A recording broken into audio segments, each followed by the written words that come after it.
We are back with another Loonshrine Studios Book Club episode hosted by Kim. My name is Max, and I'm just here to keep the conversation going with Kim.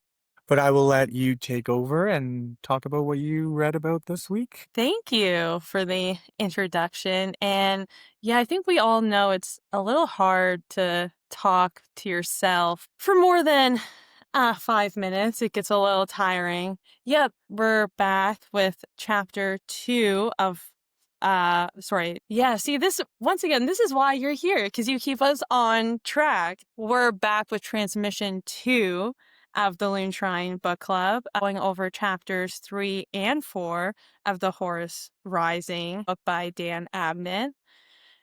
So I guess we're just gonna jump right into it. Again, it kind of just throws you into the mix. One of the biggest things that I wanted to talk about with chapter 3 specifically was the Mournival crew, Horus's inner crew. Are you, first of all, I guess I should ask, are you a fan of them? The Mournfall have like this badassery to them that kind of comes with the title. Not to like spoil much of the lore, but like as somebody who's been around and kind of like knows the deeds that they later commit and like the absolute like awe and pretty crazy people that are in mentally and their ability to fight. Like I mean, I've been a fan. I also really like um on a like tabletop level. I like how they're painted different because the Mm. Mournival are painted black versus the like tealness or the white, depending on if you're doing Sons of Horus or the Luna Wolves. But they're painted black, so they really stand out on the table. They look really, really cool, really gorgeous models as well. So I personally really like them. But you know, as somebody getting new to the hobby and learning about them, it'd be interesting to see how your perspective now maybe changes later. Yeah, there's a couple certain events that I am a little nervous for, like a certain battle that involves one of my favorite people in the book so far. So I'm a little nervous for that and how that's going to change perspectives. But I guess first we should introduce the members of the Mournival. We have the first captain, Abaddon. Then we have Captain, once again, for the listeners tuning in, we all know that I am horrible at pronouncing names. So I just want to put a disclaimer out now. I'm sorry for any mispronunciation, but the practice is happening behind the scenes. But then we have Captain Torgadon, and then Little Horus, or Horus Axamond. And one thing that I wanted to note is that's really interesting that all members of the Mournival, it almost seems like they counterbalance each other. Like, I think it would be really dangerous if you had everyone like Abaddon. I think we all know where that could lead. Yeah. Yeah. But I like how it's, yeah, very well balanced. Like I was saying, you have Axamint, who's a little more calm and he's a little more precise compared to Abaddon, who's a little more brutal, but completely loyal. And later in the chapter, we also see that Loken is asked to join the Marival, which is a massive honor. Yep. Yeah, no, like the Mournival overall is a big honor overall. And you kind of see it with like a lot of legions where like their first company is like the veterans or like the like badasses of the legion. The Mournival kind of like crank it up a notch because of like, you know, Horus is the, you know, he's the war master, so we have to represent the first company of the war master. And I feel like that weighs its own toll on them and kind of keeps them more in check sometimes because they know that they're representing a greater whole instead of just them. It's really Yeah, yeah. I do think, though, that it may be a bad thing for Loken being in the Marival. Like, I feel like we've already seen or already have some seeds planted in chapters 1 and 2, like more specifically the second chapter, when Loken is talking to the Remembrancer. I think he is questioning some things going on. And I think he's questioning what they're doing specifically. And I think joining the Mernival will only lead to him having to make a decision that puts him on one side. I'm not giving any spoilers. I'm curious to see what you think. So far, that's how the chapters are leading us to. We very much get the point that he's going to have to be forced to make a decision, which is also something that we see in chapter 4, which is a continuing theme. Loken is talking to the Remembrancer Mercedes. Yep. Mimid?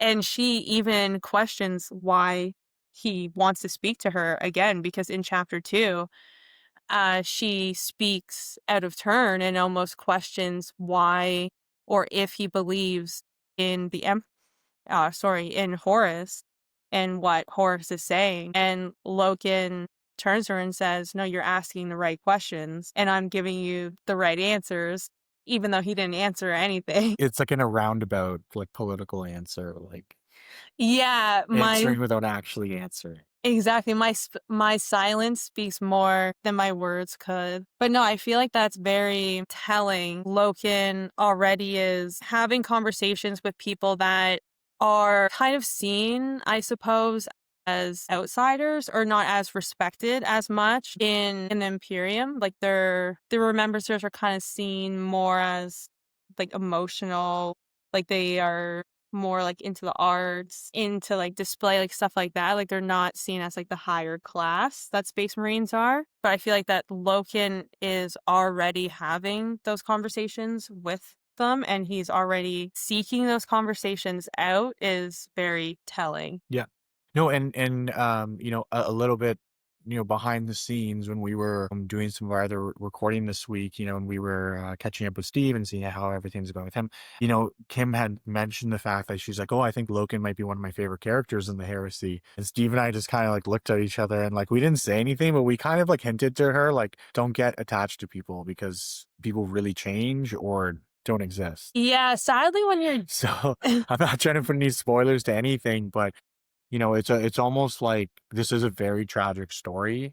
And I like how you're coming at it from multiple perspectives from the start instead of just like, oh yeah, remember sisters in this. Yeah, okay, cool. Mhm. Because there's like a lot to them and a lot, there's a very famous quote actually in real life outside of the hobby where somebody said, the victors write the stories. Mhm. And I think there's a lot of power and weight to that statement. And the remembrancers are kind of the ones that jot it. Well, exactly. You have the Remembrancers creating, I guess if you want to call it like art at the time, they're publishing stories, they're creating pictures, they're putting art forms out there, but those stories, they're going to be used as propaganda down the line. And eventually the propaganda is going to turn into truth. And how those stories are shaped changes completely, like how that history is seen and remembered. So yeah, it's very,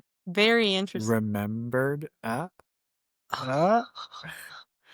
Anyways, so sorry. You said so. Chapter 4 was more about you said Loken and the Remembrancer again. Was there more to that kind of stood out to you that made you kind of like maybe change your view or open your eyes to certain things? Again, it kind of showed that while the Space Marines or Horus may have an image of what they want their world to look like, what they want the future to look like, it may not be what the Imperium or like the human side of the Imperium like truly wants. It's like you have Horus's side who kind of envision a more mechanical world where you have like these huge space marine beings, you have crazy like weapons, and then you have the,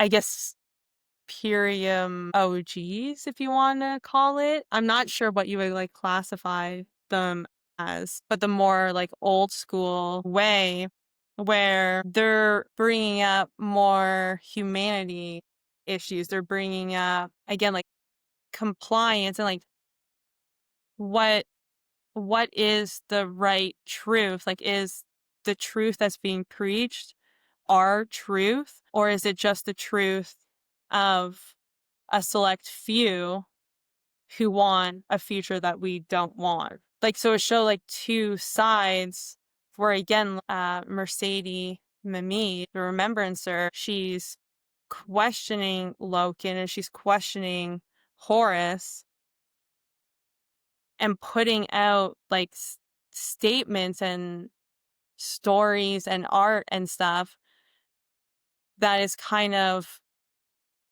more focused from the point of view of empathy and more human side, like completely different from what Horus envisions. So you just have these two sides battling back and forth, and which one is going to take precedence, which one is going to take over. Well, and I think this also is like a good time to see like the coldness of Space Marines too. Like a lot of Space Marines, like they truly just don't care about human sea of trillions. So like we're just a grain of sand to us, really. So you kind of get to see the coldness of it start to come through where like, yeah, we don't really care about it that much. We just care enough. Yeah, and keep us going in the direction that we want to go in. Right. Versus like the other side is saying like, but then at that point, it's not really humanity. It's just husks. Like you're not really, what is humanity if you don't even care about the person next to you? What is that? What does that even mean? What does it mean to be human at that? Yeah, and if you're forced into believing a truth and forced into like a certain life, is that truly like peace? Is that truly what you want? Like if the only option is to follow or be killed by a group of space marines, then you know it's not really compliance. Yeah. Like it's almost that argument of like forced compliance isn't actually compliance because, It's forced. yeah. So then you're never really going to believe that. You're going to just kind of do it until you have to. And then the second you don't have to do it, why E- would I do it? exactly. And yeah, and then we have even more uh kind of themes from the first chapter and second chapter where when Loken was battling the Emperor when they were there to murder him and they were met with the Emperor's elite murder squad. They were kind of left questioning, like, what was that? Who were they? Was it supernatural? Was it demons? Like, what was it? And that kind of continues into chapter 4, where even more themes of myth, like supernatural myth, supernatural lore, religion, stuff like that is brought up, and Horus himself even dismisses it as conspiracy or as just like rumors itself. But the rumors are spreading and they're taking seed, and it's showing that you can't suppress faith, you can't suppress belief that it's going to find a vessel, it's going to find a way to take seed. No, yeah, no, I think you're right. And, there was like one thing that I wanted to ask you as somebody who's like getting into the Black Library, now you're 4 chapters in. I know that's like not anything on the grand scale of It's how much there is in the Horus Heresy to read Black Library. When you were first getting into it, did you expect it to have this many themes, or did you like what was it has your expectation of how the books are being written and how the story's presented different now that you're chapters in and then you've kind of seen how the writing is and how the setting is and everything? Yes, very much so. I expected it to be very brutal, which don't get me wrong, there are parts obviously where they talk about combat and fighting where it can get brutal, but I kind of just pictured the whole book itself to be like that and not really have much insight into relationships, into, I guess, the different feelings or emotions that Space Marines feel. Well, and like you brought up last week's episode, you brought up the theme of like brotherhood and like all that stuff. Like that was something that you pointed out and you said like this is a lot more than I thought it was going to be. I thought it was just heartless soldiers, and no, they actually all see each other as like brothers, as units, and like would depend on each other. At surface value, you may think. I was just seeing if that's like has your has it opened you up to be like, wow, there's a lot more to this story? Or like, how is your perspective? Yeah, no, it has opened up. Uh, it's made me kind of view the story as not, once again, it's not just a fighting combat story, but a story truly about, yeah, like brotherhood, mostly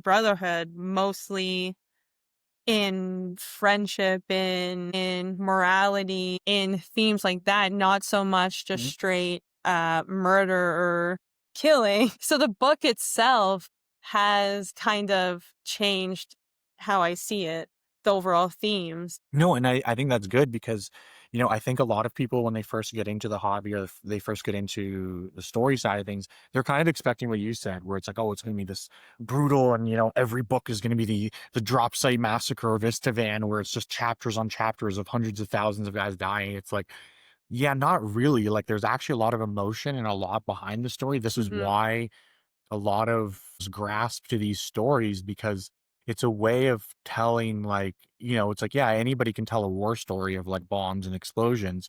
What's the most powerful part of war? It's when you find that one piece of love or that one ray of hope in massive despair, right? Like, that's the grasp. That's what gets you into the story. And I feel like when you start to dive into Horus Heresy and you realize, like, oh my gosh, like, there's a lot of connection. And the one thing that, we've talked about this before, this is not really a spoiler, and all of our listeners, if you've dived into the Horus Heresy, and for those of you that haven't, there's a lot of connection that you see between the different legions as opposed to just within the legion. I know right now it's just kind of focusing on the Sons of Horus and the Luna Wolves, and Yeah, that theme of it, which is, I think, a great place to start because, it's called the Horus Heresy. It's not, obviously you need to know everyone. who Horus and who's behind him and why he Yeah. turned out the way he did.